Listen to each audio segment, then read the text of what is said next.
মানব উন্নয়ন প্রতিবেদন 2025 অনুসারে শীর্ষ দেশ কোনটি? আইসল্যান্ড। মানব উন্নয়ন প্রতিবেদন 2025 অনুসারে শীর্ষ দেশ আইসল্যান্ড। মানব উন্নয়ন প্রতিবেদন 2025 অনুসারে সর্বনিম্ন দেশ কোনটি? দক্ষিণ সুদান। মানব উন্নয়ন প্রতিবেদন 2025 অনুসারে সর্বনিম্ন দেশ দক্ষিণ সুদান। মানব উন্নয়ন প্রতিবেদন 2025 অনুসারে বাংলাদেশের অবস্থান কততম? 130তম। মানব উন্নয়ন প্রতিবেদন 2025 অনুসারে বাংলাদেশের অবস্থান 130তম। মানব উন্নয়ন প্রতিবেদন 2025 অনুসারে বাংলাদেশের মানুষের গড় আয়ু কত?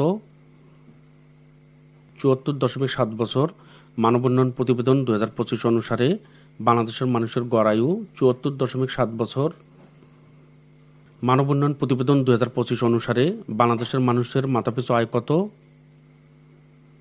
8,498 মার্কিন ডলার। মানব উন্নয়ন প্রতিবেদন 2025 অনুসারে বাংলাদেশের মানুষের মাথাপিছু আয় 8,498 মার্কিন ডলার। কিন্তু এই প্রশ্নটি অন্যভাবেও থাকতে পারে। যদি বলা থাকে বিবিএস এর তথ্য অনুযায়ী বাংলাদেশে বর্তমানে মাথাপিছু আয় কত মার্কিন ডলার, সেক্ষেত্রে উত্তর হবে 2,820 মার্কিন ডলার। বিবিএস এর তথ্য অনুযায়ী বাংলাদেশে বর্তমানে মানুষের মাথাপিছু আয় 2,820 মার্কিন ডলার। যদি মানব উন্নয়ন প্রতিবেদন 2025 বলা থাকে সেক্ষেত্রে উত্তর হবে 8,498 মার্কিন ডলার। 27 মে 2025 বাংলাদেশের মানুষের মাথাপিছু আয় 2,820 মার্কিন ডলার।